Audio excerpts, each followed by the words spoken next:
Alright, hi everybody. Welcome to the Palmerstation Podcast, first episode.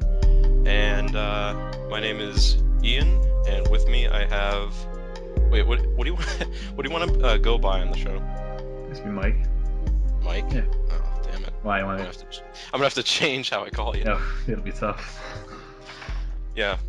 For those unaware, he has a very addicting nickname. His real name is Mike, but everyone we know call him Tony. Mm-hmm. We won't explain why. Anyway, so today will be our first episode, and basically what we'll just be talking about is various video game related topics. Today we've got a few things lined up. We have a few segments, such as, maybe give a hint. Well, the first one that we wanted to talk about was the death of the Heavy Rain and Beyond Two Souls composer. Mine, made for the pronunciation, would be Norman Corbeil. I don't know, Corbeil. At age 56. It's fine. He probably wouldn't mind your mispronunciation of his name. Yeah. He is dead now, but I'm sorry, that was mean-spirited. But anyway, so that'll be the first thing we're talking about. We already talked about it just now, but as you'll quickly become aware, we're not very much accustomed to doing a podcast format. No. We've never done one before, just in jest in the past. But as with any podcast that you may or may not have listened to, I've listened to a handful in the past. They've all been like this. When they first start out, they're like, it starts out pretty rocky. No anti-aliasing on this podcast right now. Very rough around the edges. Yeah, I guess you could say that. And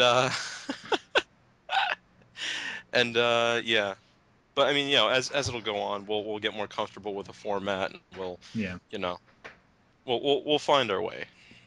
And after that, we have the big Wii U news explosion, talking about the big releases that are coming in the near future and will be at E3. Bunch of new crap. But anyway, but before we get into that real quick, I just want to talk about I don't know who we are, why we're doing this, I guess. Now, first of all, this podcast will be available through a couple different ways. The first way this first episode is going to be on is the Palmerstation YouTube channel, which will be a home to this podcast as well as a couple other things. Mainly, it'll be for my I'll be doing a bunch of video game reviews in depth in the future. That's what I mainly created the channel for. But it'll also host this podcast. All right. Yeah. But it'll also be on iTunes eventually once I figure that out. Yeah. So anybody who's listening to this first episode on iTunes, you're like, what the hell? I'm sorry to hear. But so yeah. That's that. That is that. All right. So I'm Ian. It's called Palmerstation. That's my last name. I'm not egotistical. It just goes very nicely. Yeah. But yeah, I just wanted to do this because I like video games. I've been playing them since I was like 5. And they're fun. Tony or Mike?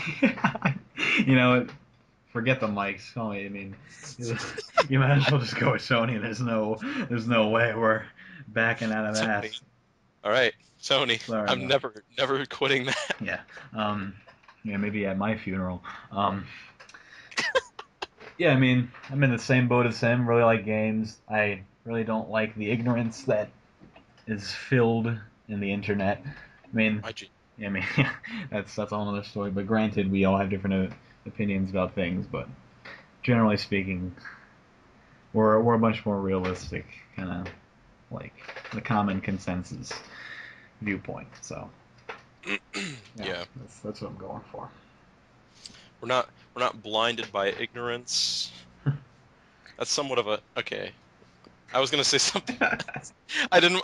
Why did I even say that first thing?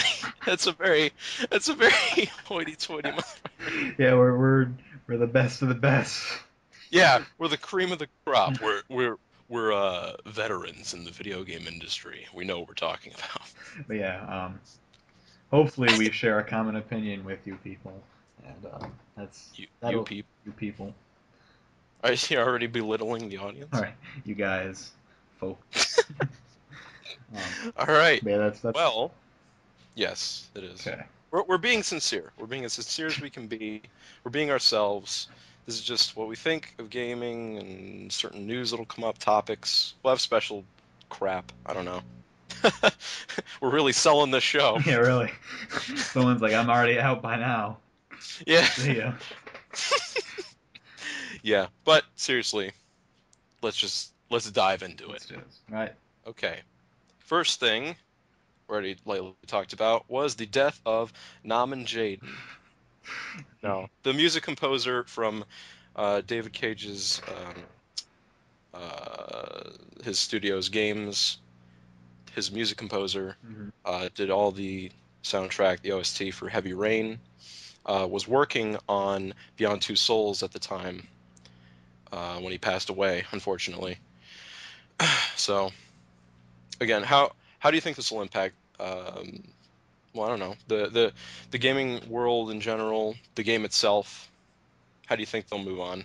I don't know how familiar you are. I mean, you probably know who Metallica is, but You talking to me or the I audience? mean both. I mean both. I'm sure you know who they are, but their album "And Justice for All," which came out in I believe the late '80s, the bassist Cliffy, not to be confused with the douchebag developer from Epic Games, but Cliff Bleszinski. he was the bassist. He was there when Metallica started, and he died in a when their touring bus crashed. And the reason I bring up that comparison is because it's kind of the same. I mean, granted, Heavy Rain had a fairly large audience, had like what 5 million sales. I mean, that's still really good for especially a PS3 exclusive. I mean, and the music was certainly amazing. And same with the Metallica. I mean, Cliffy had that stuff written for the album "Injustice for All," and then you bring in Robert Trujillo, who takes his place as the bassist, and it's like people are really like, I don't know if you're going to be the same. It's like we really love Cliffy, loved his work, and maybe it might be the same here. Like, wow, we really love Norman's work at Heavy Rain, and he did some of the Beyond Two Souls, but I guess it'll be up to whoever takes his place to see if we can notice any kind of difference in the emotions in the music. So hopefully that's not the case. I mean, I don't know how many gamers are like, I get a game, I can't wait to see who made the score. I mean, I don't know. That's what I like, but I don't know. So hopefully it doesn't turn into a Metallica thing. I mean, granted they end up doing fine with the new bassist, but I hope it doesn't turn into a problem. Yeah, like I do you even know like how much of it was completed before he died or anything like Oh, that? all it says is that he was just working on the score. Oh, yeah. It'll probably just turn into like, obviously they'll get somebody else, probably pick up the pieces where he left off, and Mm-hmm. hopefully can do it justice. But yeah, he had a huge resume of soundtracks working. He started in 1987 and worked all the way up until 2010 with Heavy Rain. So yeah, he's worked on a lot of TV shows and movies that were Oh wow. in Canada because he's of Canadian. Oh yeah, yeah. But yeah. Cool. All right. Yeah, 'cause yeah. Like you said, like not many people are like, "Oh, I can't wait to see who made the music to this." Unless it's somebody like extremely well known for that, like Akira Yamaoka, I think is his name, for Silent Hill franchise, or like who else? I don't know. Hans Oh, Zimmer. yeah, Hans Zimmer, or Harry Gregson Williams, Metal Gear fame. Mm-hmm. Obviously, it was famous before that, but in the video game soundtrack world. Yeah. So yeah, so unfortunately, sad topic. Yeah, right. That was not a good day yesterday, the 27th. Yes, but which this podcast will probably not be released on that date, but well, it might be. I don't know. So moving on. Mm-hmm. What do we have next? What are we going to talk about? Well, next we have the Wii U news explosion. Oh, that's right. That's right. The Wii U releases. Should we go in order in which this list we got here? Yeah, sure. Okay, so the the first announcement was that there will be a new HD Zelda. So we're not talking about the Wind Waker remake. They're talking about a complete new Zelda. Yep. That Nintendo said they're rethinking the conventions of Zelda, like completing dungeons in order in the series, exclusive single player heritage, and it might dive into like a kind of a co-op thing. What? Yeah. Well, So I don't know how I feel about yeah, that. that's a rumor, but hey, I'll take everything with a grain of salt. But Cool. Yeah, so expect something, I guess, somewhat similar to the tech demo oof, everybody saw for the Wii U for Zelda. that's quite amazing. Yeah, definitely. What's next? Next is as I mentioned before, the Wind Waker HD remake, which Yes. they released some screenshots for, which were amazing, to Yeah, say the which least. if you haven't if you haven't seen already, look those up, check those out. The Wind Waker HD, it is amazing. Everything is smoothed out. It's got that Nintendo polish on it. It looks amazing. Adding shadow, detail, it looks epic. Fantastic. And like comparable to their HD releases. I mean, granted, those were great and they smoothed out frame rates and whatever, but this is like they're taking the base game and they're just redoing it. Like it looks great. Yeah. And did they have any? No, they don't have any release or anything. This do they? Oh yeah, these are they said that this will all be at E3 2013. Oh, okay. So that's good at least. Yes. Good news. Cool stuff.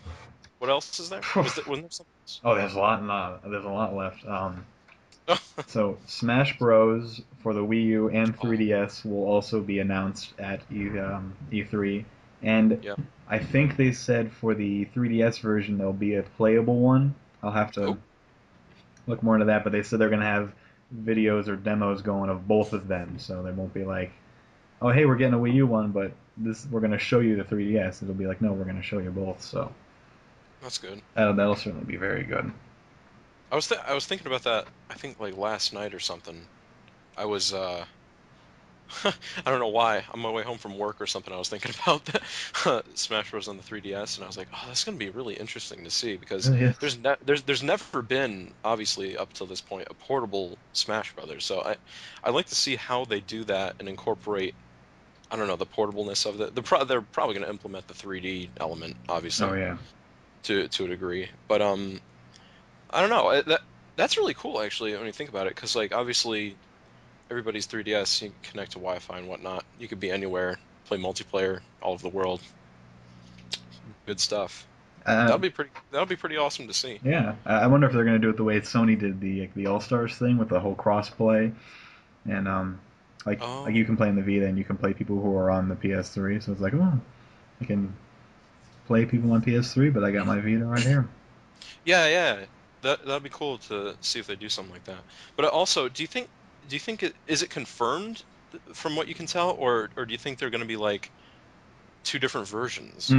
Yeah, that's the vagueness. They just said there's going to be a Super Smash for both, so that's the problem. Like it may be like, oh, this is Super Smash for the 3DS, but this is like mini Super Smash Brothers, where it's not like as like because I don't know how much craziness that freaking 3DS little cartridge can hold before it explodes. But It can hold a fair amount. oh I yeah, don't have I don't have an exact like memory yeah. count, but I mean if you can hold something something like that the revamped full game of Snake Eater or Hmm. Resident Evil Revelations and stuff like that, I'm sure it could probably, you know, fit a fighting game. Yeah, I feel like they'll put like it'll be Smash Bros, but like I don't know. It's yeah, there's just nothing but pure speculation. I think for the most part about like if it's going to be the same game, it's going to be dumbed down a slight bit, but probably only like graphical power department, I'm guessing. Yeah. They probably have the same content if it's the same game, Mhm. but you know, we'll have to see. E3 2013. Yeah, all this news is Get your tickets. yeah, get your tickets that you can't go to because it's a freaking Yeah. stupid exclusive event. Like, come on, that's so stupid. That should be. Oh, isn't PAX East and like Comic Con? Isn't that open to the public or is that a whole nother Yeah, hoity-toity? yeah. No. It's completely open to the public. Yeah, and that's why I like E3, but sometimes it's like, come on, that's so stupid. Well, yeah, but I mean, the point of E3 is it's mainly supposed to be for like the media. Yeah. And so like any news or whatever you see is conveyed through the people who Yeah. went to their blogs or, their, you know, IGN or game trailers or whatever. It would really be fantastic though to go on and be like, oh, I got to play that freaking Smash Bros. I didn't get to like watch it because That would be cool, yeah. I remember back in June I was dying when I was watching the. I know you're on the other end of the spectrum, but when I was seeing the All Stars, like, oh, I gotta play this. This looks like so much fun. And, nope, gotta sit home, watch. Yeah. Well, hey, I mean, if this podcast takes off, we might get to buy tickets to go. That would be fantastic. Because that has happened to somebody I know who ran a blog, or not Wow. a blog, but like a website. And they also had a podcast. It got pretty popular, but they were like, "Oh yeah, we got a chance to buy E3 tickets because of who we are or whatever." But man, they were like 300 each or something like that, and like we don't have money. And then you gotta buy the plane ticket, and then you gotta get a hotel, and you gotta get. Yeah. You gotta get a Dude, place to stay and all that. like, dude, forget that. Yeah, really. E3 is not an all-inclusive trip, God. but yeah. so yeah. So So there's that. it is nice to be from home. Is there anything else you want to talk about from that? Oh, we got more on the list if you want to hear it. How many more? I think about 4 more here. 4 more? Yeah, let's just lightly touch on them. All right, so we have a new 3D Mario and Mario Kart confirmed for the for E3. Oh, So the team that worked on Super Mario Galaxy and obviously Mario Kart will be present at E3. oh, no, this is for Wii U? Yeah. Oh, okay. Mhm. Oh, cool. And then just a quick touch because this is coming out pretty soon. The Fire Emblem Cross Shin Megami Tensei. Oh, that's right. That's another one. And then the new RPG from Xenoblade Chronicles. I know that people were going crazy over that localization. And then this one was actually a pretty. I think we can end the Nintendo list here because I'll just briefly say, okay, you got Yoshi's Land for Wii U. Okay, it's Kirby's Epic Yarn, but it's Yoshi instead, and then we got Wii U. That's still pretty cool though. Yeah. Like I really don't know what they're gonna do with the game, but if they do anything like a combination of like Yoshi's Island and Yoshi's Story, a game like that, that'd be great. I loved Yoshi's Island. Yoshi's Story was pretty good too, but I don't know. I have to see what they do with that. Mm-hmm. And then we just got the Wii U Party, which is like the sports and all that. Sense. Oh yeah, casual BS. What I wanted to talk about was the virtual console coming to the Wii U because Oh. this one struck a chord.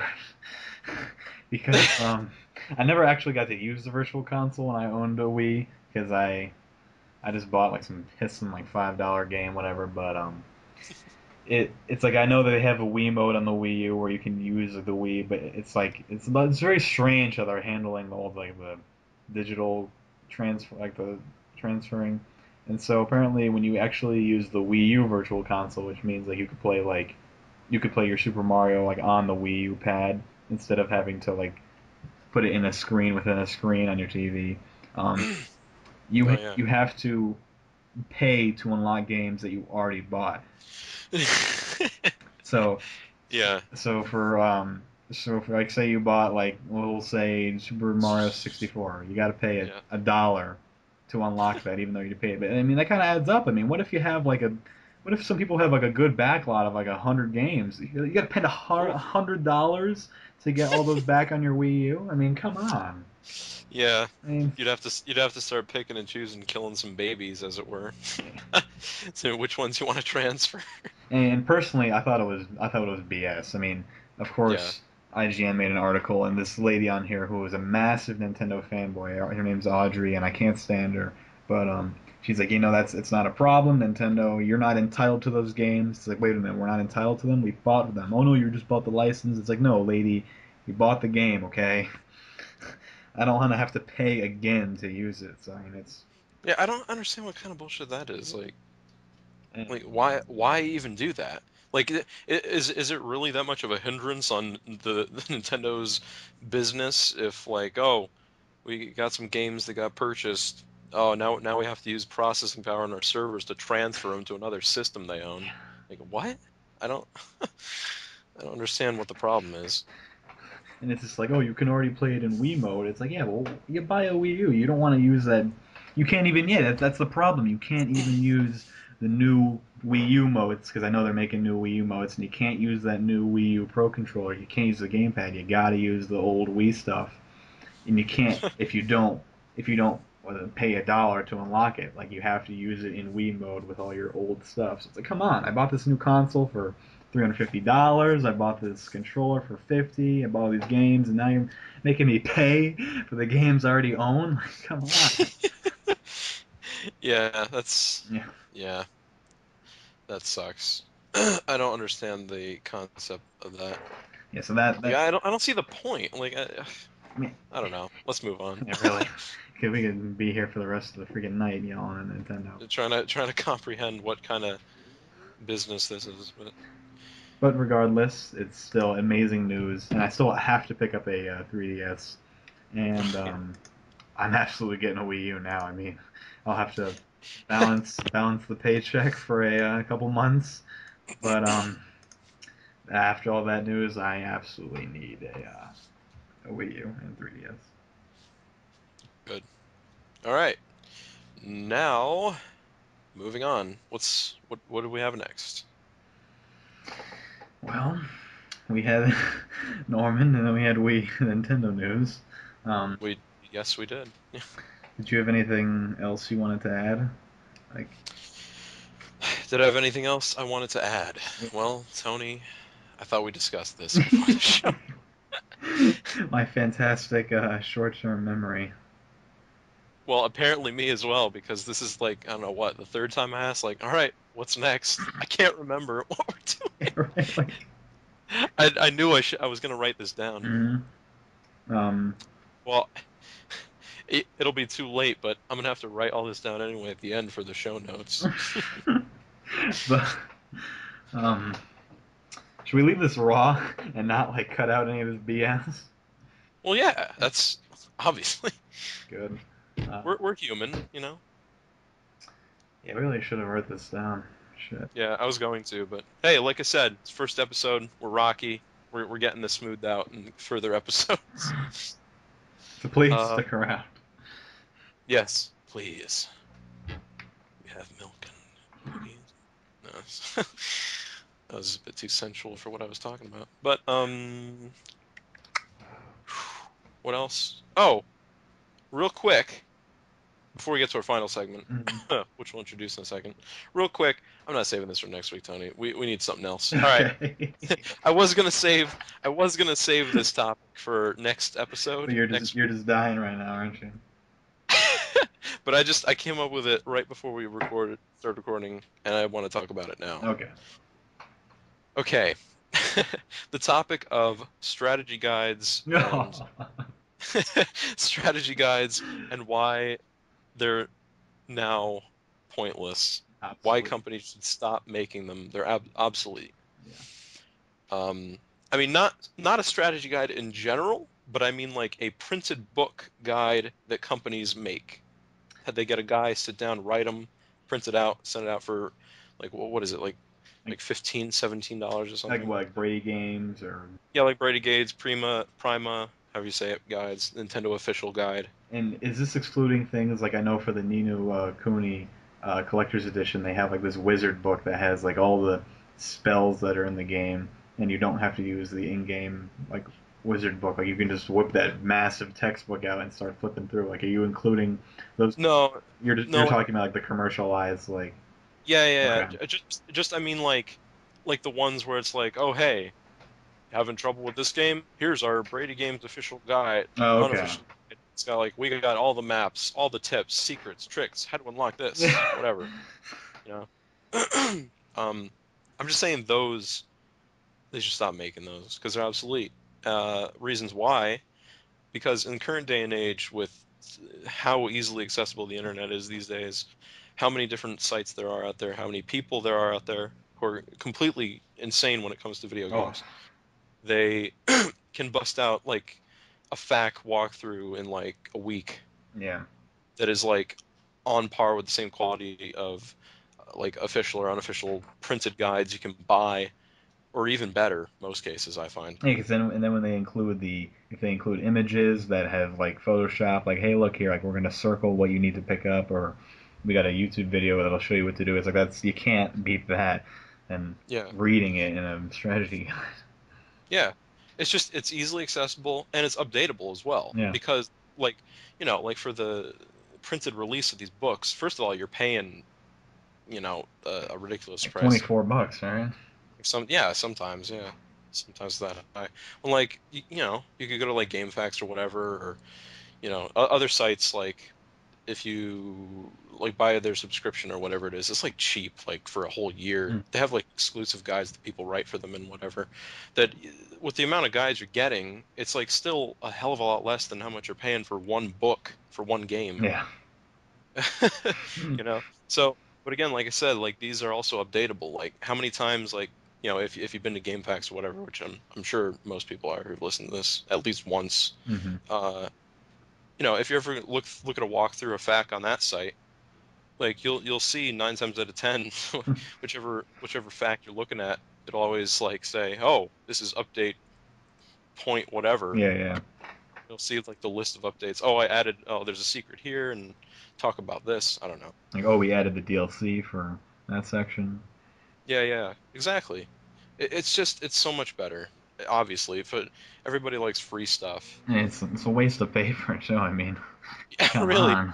it's a waste of paper. Those things are full color printed too. Many pages, many copies. It's a waste of the developers' money. It's a waste of GameStop's money. I mean, I know they have enough already, but it's just a waste. I mean, and especially some of the absolutely ridiculous like strategy guides. I mean, okay, maybe I could see in 2008 you're buying one for like Fallout 3 because that game was massive, but even then they still had game facts for it. But like games like Call of Duty, do you seriously need a strategy guide for that? Like if you can't figure, and first of all, about 99% of the people who play Call of Duty play it for the multiplayer. So if you need a strategy guide for that and you can't learn online or via headset or via friends, then I don't know. You probably just shouldn't even play the game anymore. But Well, nobody should play the game anyway. like really, that's a whole nother podcast. But yeah, the single player for like 6 hours, you need a $25 strategy guide. That's yeah, yikes. Yeah, seriously. But yeah, I mean that was my piece. That's mainly all I have to say about it. I mean, it was definitely fantastic back in the day. Oh, You had no other option. You had no other option back in the day. that And dial-up, forget it. yeah, I mean, you can still find like I don't even remember if there was like full blast like FAQ fact walkthroughs and crap like that back then. I mean, I'm sure there was like scattered around. I think I remember looking at a couple. Yeah, I think maybe for a couple Game Boy games, but then maybe once. Like like really early 2000, late like 99 and stuff Yeah, like that. Like I'm sure it was there, but like not as like easily accessible or like popular as it is now. yeah. Like about all you could get as much was just like cheat sites and whatever. Mm-hmm. Oh yeah, those little cheap books, those are great. Well, no, not even the books, but I mean like online specifically. What is it like GameWinners.com? Yeah, yeah. Game Winners. That was a Oh classic. god, I gotta see it. That site's still around. I need to see this. If not, you could always check the Internet Archive Wayback Machine on that. Get out of here! It's still here and it still looks exactly the same. No, I bet it doesn't look exactly the same. They did some weird kind of font style, but it looks. It was definitely really recognizable when it came up. Because my fondest memory of going on Game Winners was, I think, in like 2000, 2000 maybe? Mm-hmm. It had like a giant logo of like a picture of an N gauge on the top or something. It's like, yeah, but but yeah, Game Winners. I think like was it Cheat Planet or something like that? Mm-hmm. Cheat CC, like what Code Winners or something like Yeah. Code. I don't know, something like that. There's a bunch of them, and like that was about it in terms of like the internet and gaming walkthroughs and cheats and whatever back then. But now it's like you could look up a guide real quick, boom, digital, no waste of paper, print, money, color. Just a waste of your bandwidth. Yeah, like what? A few kilobytes, maybe 2 megabytes or something. Yeah. But yeah. But like I said, I mean, like there was no other option back in the past. No. You know, those were fantastic back. Those are required for 100%. Yeah, like I don't know, like just in retro days. Yeah, I still have mine for SSX3. I needed that to get up those damn snowflakes that I still haven't even done yet. That's a bit more modern though. Yeah, it was like what, 2002, 2003? Yeah, but I mean, like if you're looking like a guidebook, say for something like I don't know, Zelda. like PlayStation game or Oh yeah, something, yeah. or even before that, mainly like Super Nintendo or something like that. Yeah, Yeah. Super Nintendo. But yeah, I don't know. That's my piece on that. Also, you know what though, real quick as well, the I used to love strategy guides, even in this modern age of free guides and easy access. I used to still get them. I Mm, think like up until 2005, I think. yeah. I used to still get them because I was like I had it in my mind like, oh, I'm collecting these. Yeah. Was I was just like, I don't know, because back then I always used to think like, oh, like it's awesome to own like stuff like this that has to do with a video game I like oh, it's this big giant book of shit, but you know, Oh, it's like, thank you for reminding me too. oh, Yeah, that's right. I know what you're talking about. Let me just yeah, yeah, yeah. wrap this. But yeah, but I mean, like, yeah, I think some people still get them for that purpose as well. Mm, Just like have it in a mind as like collectability, which is a good thing, I guess, because like I said, I mean they're obsolete these days. They're eventually going to stop printing oh those. yeah. Sure. I'm just saying that the time has passed. It should stop a while ago. I But guess people keep buying them.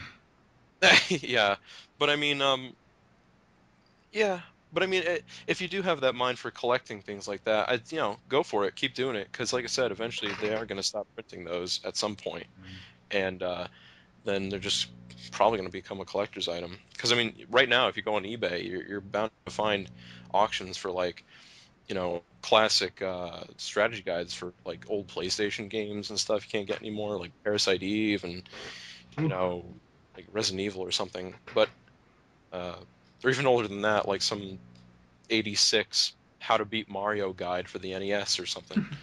But I'm sure it'll, especially the more obscure games as well. Yeah. It's like, man, even in like 2036 or something, you're not gonna probably get shit for like a strategy guide on Call of Duty. But if you had was it ghouls Nobody, and goblins? nobody cares. Yeah, Ghouls and Goblins. That'd go So, for a lot. yeah, really, something like that, or like something like a cult classic. Like, oof, man, like if you had the Earthbound guide that came with the game, like, oh geez, like that now is already like thousands, a few hundred, It's ridiculous. but especially all of it together. But yeah, so that's just my piece on that. I was gonna save it for next week, but wanted more content for this episode, so Fair let's enough. start with a bang. Yeah. All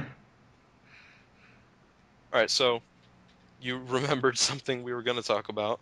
Yes. I don't know how many of you out there know, but tomorrow, January 29th, 2012, yeah, 2013, the, I'm going to say, localization, I guess, of the Hyrule Historia by Miyamoto, and I think someone else wrote it with him. I can't remember who else did, but because I know you were saying, Ian, that there was a pure Japanese version when you went to Otakon, but obviously it would be of no use to you. It's Yeah, nothing but a kanji city. But yeah. So tomorrow is the release of the English version with a bunch of unseen artwork, and it's the official Hyrule Historia. So it's the whole complete, confirmed by the man himself, timeline of how the Zelda chronology goes. yeah. Of course, everybody though, once that came out, everybody on the internet already, Right. got it. People translated it. People went crazy. Yeah, but still, like, did you know? You already know stuff about the Yeah. confirmed timeline, right? Mm-hmm. Yeah. Some people didn't like that. I think the fallen hero is perfectly legitimate, but I don't understand why people, people were getting really upset about that. I don't understand. It's like, all right, he They're failed. like, they're like, what kind of BS is this? There's a split timeline where Link dies. Excuse me, what's going on here? Like what's the problem I here? think it's because Why is that not, why why is that not feasible? I think the problem with it that they think is that the split timeline where he fails, the game following that is Majora's Mask, right? When he fails. No, I think it's something else. Yeah. I don't think it was Majora's But Mask. yeah, I think it's because they think it's the same Link, which they don't understand. It's not the same Link. It's like it's someone who looks like him. Because I know that it's either Wind Waker or Majora's Mask that comes after Ocarina. And they're like, well, it's the same Link. Well, no, it's not the same Link. But they're like, oh, but Oh. it's the Kid Link. And it's like, I think they're just getting mad because they said he's dead and now it can't be there can never be another Link. It's like, well, how does it make any sense? I mean, let's look at Minish Cap and that was Link and that was like the precursors. I mean, One of them. yeah, it's ridiculous. But I don't. Yeah, and it's just I feel bad for anybody who still thinks that Link is the same Link in every yeah, game. if you think it's, I feel bad for people who think his name is Zelda. Okay, that's the first person I feel bad for. Yeah. And then I feel bad for the people who think it's the same Link, but the people I feel bad for is they think Link is Zelda. That's a whole nother issue. Yeah, it's true. Just like the adults Uh, who think every Pokemon is Pikachu. yeah, yeah. But yeah. Any portable system is a Game Boy. And every console is a Nintendo. So, Yeah, yeah, exactly. so yeah, that's how we feel about the Zelda. But with the Zelda, I mean, I don't know. How is it even possible for it to be the same Link? Same Link in Zelda. In every game, it's in Wind Waker, they're talking about like in the very beginning, they're talking about like the introduction. Yeah. Like the whole legend of the hero of time and oh he fought this dark evil, this Ganon, and then they sealed him away, and then the hero never returned, and then then they covered Hyrule in water, and now we're Link on this island as a young boy. Like, oh, who's this? Oh, it's your birthday today. You're the same age as the hero of time, so you get to wear his clothes. It's like, okay, that right there. How is that the same Link? I think it's because it's like people are the hardcore people are going too crazy that they're just like they're like, oh, it's not changing. It's always the same kind of setup. Well, because that's how Zelda works. It's always a Link, and it's always a Zelda, and it's always a Ganon. Like, usually, Yeah. So, sometimes it's different, yeah, yeah. like the Game Boy games or. hmm And I know it was for like what's it called, Seasons and Ages. It was like that Onyx guy or whatever the heck that was. I think that was only seasons. Yeah, I think I It forget. was like Onyx or It whatever. may have been like the Wizards for Ages. Ages was like There was witches, right? it's like this witch bitch or something. I don't Yeah. know. It's like yeah, I know that Minish Cap was that Vayati person. Vayati? What? That VAA. it's Vadi. Body? Okay, good. But yeah, so there you Yeah, go. Hyrule Historia. That's coming out the day of recording this tomorrow. So by next week, uh, Tony will have the physical book. He'll give a review hmm on the English release of that. So that is that. Absolutely. And now finally, we're going to move on to our final segment for the show, which will be a weekly segment, definitely. We're always going to close the show with this. hmm Um, will be our game review of the week, where each of us separately pick our own game. We don't tell each other about it till like, the day of recording, which is now. Right now, we're going to reveal to each other the game, and we're both going to talk about it. hmm Uh, if they haven't played it, then we're probably just going to ask questions about it, like, oh, what kind of thing is this, or whatever. But yeah, so let's go. Who wants to go first? How can we even do? Glad you volunteered, Tony. All Sure, right, sure thing. What game did you pick? All right, my game for this week. It's a game that's very near and dear to me because it's one of my favorite series, um, which I'm very glad it made its way into the next generation, as you would call this. Um, and that game is SSX 2012. Right. Previously known as Deadly Descents. Yeah. Oh. But they got rid of that title. So, SSX pretty much followed the path that it's been taking. I mean, their last release was, oof, it may have been, cannot even remember the name of it. It was On Tour, I think, maybe On Tour, or no, Blur for the Wii, in about 2005. Didn't do so hot. I mean, On Tour was okay. They added the addition of skis, which is pretty awesome. I still have yet to play that game because I played it a couple times, but I'm like, oh, skis, that's awesome. But yeah, it had been 6 years since the release. People have been begging for it, and then last year, oh no, last year I thought it was 2012 still. In 2011, when they showed the trailer at E3, we're like, what is this? Some freaking Call of Duty-ized SSX? Everything has got like this gray filter, and everyone's like Michael Bay explosion. Everyone like, oh, great. But in the end, it turned out to be a really, really great game. I mean, it followed the same core mechanics of the series history with the insane tricks, a really great soundtrack. I know Ian has been exposed to me playing it for quite some time. When I get the tricky meter, it's always interesting to decipher what he's actually saying. But it's it is. This is what it sounds like. It's really great. I mean, the maps are amazing. The game looks great. They went out of control. There's like over 150 courses that you can race on. At first they had a semi-live multiplayer where it's like you just race and then like somebody else races like your ghost. But recently they updated it with a live multiplayer, so I could invite somebody like, hey, let's race right now. So it's really cool. I mean, you can do private matches and whatnot. It's I thought it was just a really, really great game, and that was actually my. I know we didn't really talk about this, but it was more of a personal thing. But yeah, that was my game of the year for 2012 because I just thought it was amazing. It was really great, and I sincerely look forward to the next installment. Cool. Isn't this also this is the same SSX where you could like import music too, right? Yeah, it's saying you can add your own music and all that jazz. Yeah. Hmm. Kind of like Gran Turismo 5. Oh, great. Yeah. I always like it. I always really like it when you can do that with a game. Just like use your own music and crap like that. Yeah, because then it makes it like your own. Like some people are like, oh, I don't want to snowboard down a mountain to death metal. It's like, well, yeah, because you don't like it, but I do. So I mean, it's great. Yeah. It's great to just freaking snowboard to Winter Sun. It's fantastic. Summer Moon. Yeah, but you can yeah. I don't know. I always like it when you can do that. When highly customizable games Mm, are very enjoyable to me. makes it very personal. Yeah. Very personal experience, Mm. unlike anything anyone can experience ever. No two people will have the same experience if they use their own music.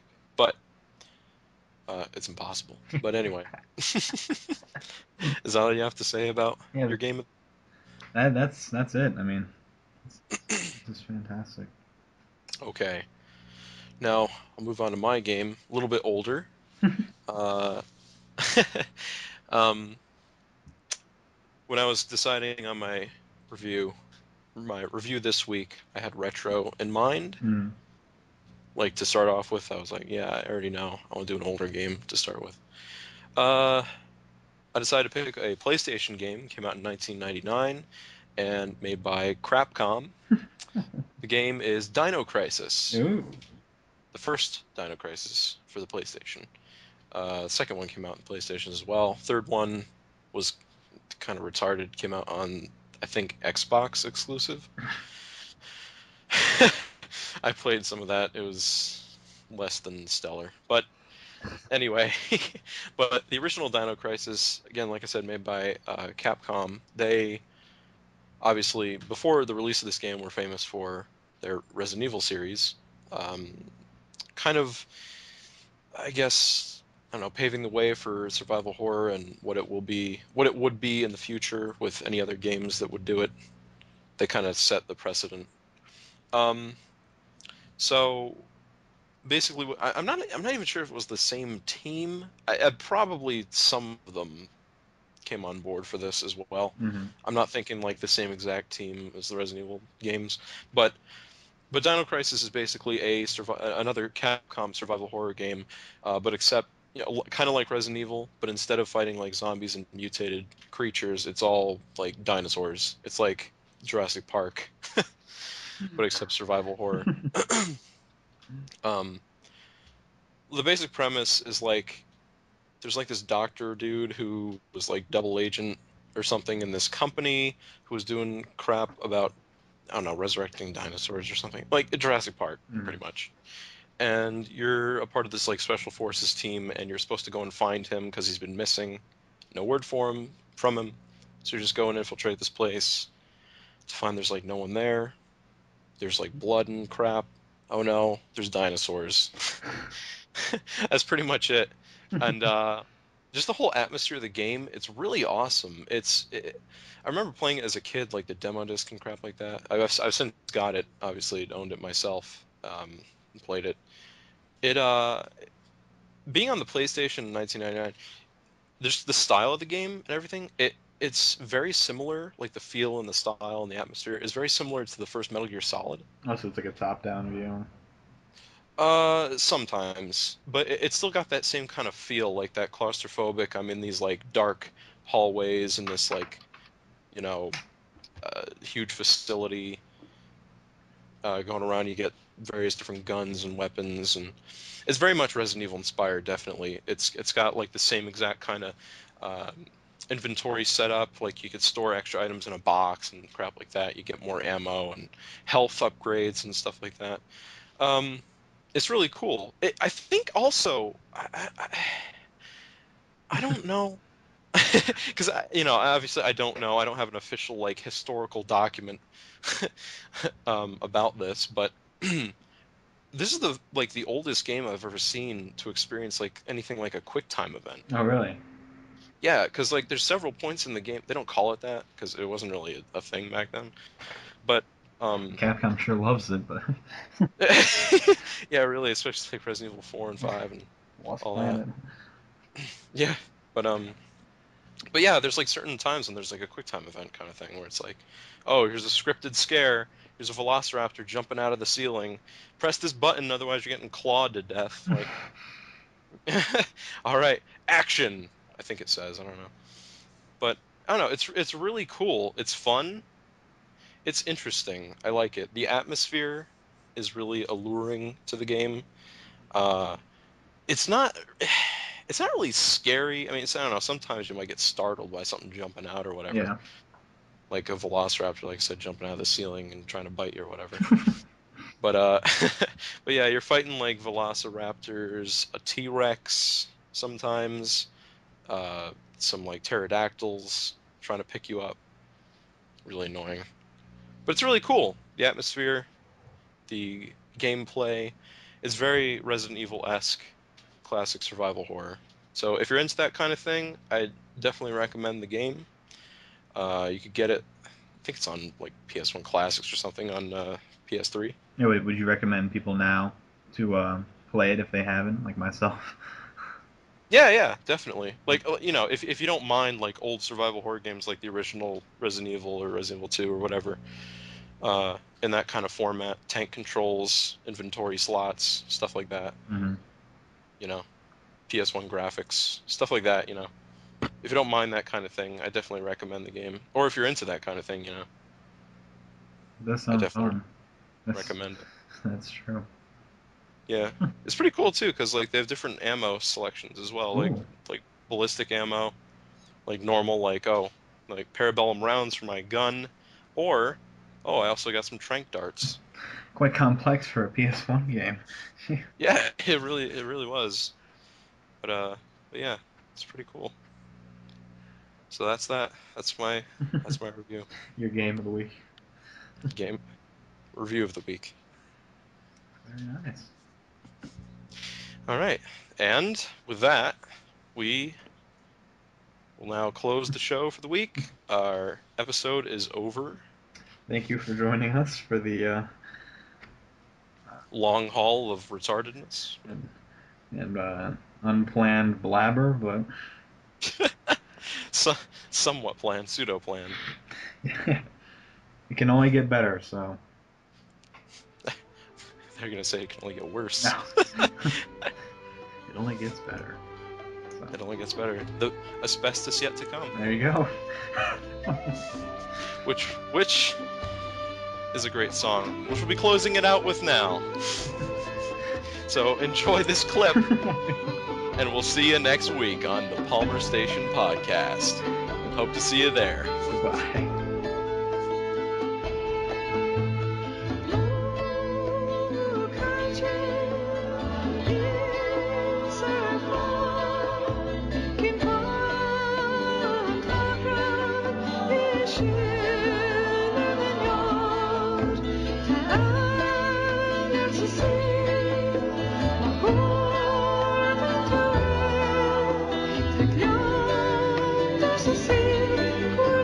Sure.